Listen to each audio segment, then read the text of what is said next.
પર્વ નિમિત્તે સદી જૂની પરંપરા મુજબ ખામનાથ મહાદેવની શિવજીની શોભાયાત્રા નીકળી હતી। ખંભાળિયામાં શિવરાત્રીના દિવસે 100 વર્ષથી પ્રાચીન ખામનાથ મહાદેવની શિવવરનાગી નીકળતી હતી અને જેમાં ભૂદેવો દ્વારા પરંપરાગત રીતે ધોતી પીતાંબર પહેરી શાસ્ત્રોચ્ચાર સાથે શોભાયાત્રા નીકાળવામાં આવી છે અને ખૂબ જ પ્રાચીન 100 વર્ષથી પણ વધુ સમય પહેલાના ખાંભાળિયા ખાતે આવેલા પ્રાચીન ખામનાથ મહાદેવ મંદિરની શિવ વરનાગી નીકળે છે, જે ખૂબ ભવ્ય અને અલૌકિક હોય છે।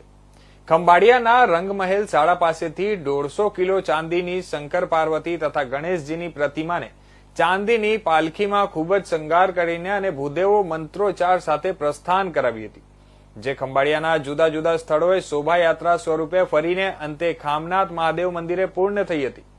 આ શિવ વરનાગી વિશિષ્ટતા એ છે કે જેમાં 150 કિલો ચાંદીની પાલખી સાથે આ શિવ વરનાગીને માત્ર બ્રાહ્મણો જ ઉપાડી શકે છે, તે પણ ધોતી પીતાંબર પહેરેલો તથા ઉઘાડા પગે જ।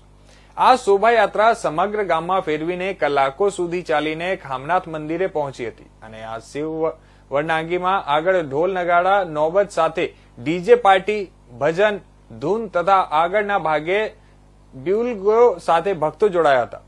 તો ભક્તજનો દ્વારા પૂજા અર્ચન કરાયું હતું અને સમગ્ર શહેરમાં દિનચર્ચાએ નીકળેલ મહાદેવજીની શોભાયાત્રામાં ઓમ નમઃ શિવાય બમ બમ ભોલેના નાદ સાથે સમગ્ર શહેરનું વાતાવરણ ભક્તિમય થઈ ગયું હતું।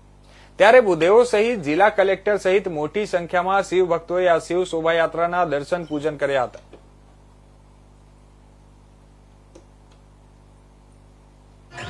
મહાશિવરાત્રીના પર્વ નિમિત્તે ખંભાળિયામાં આવેલા પુરાણા શિવ મંદિરોમાં મહાદેવના દર્શન કરવાનો અને પૂજા કરવાનો લાભ મળ્યો।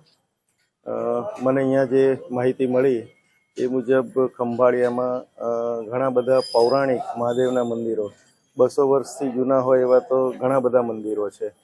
એટલે આમ પણ આપણો સૌરાષ્ટ્રનો જે આ ભાગ છે, દ્વારકા પોરબંદર સોમનાથ સુધીનો જે પટ્ટો છે, આમ પણ સાંસ્કૃતિક રીતે અને ધાર્મિક રીતે એનો ઇતિહાસ બહુ જ જૂનો છે અને સચવાયેલો પડ્યો છે। હું માનું છું કે આપણે સૌ આજના દિવસે મહાદેવનું સ્મરણ કરીએ, એની ભક્તિમાં લીન રહીએ અને જે મહાદેવના સેવકો છે એની સેવામાં આપણે સૌ જોડાઈએ।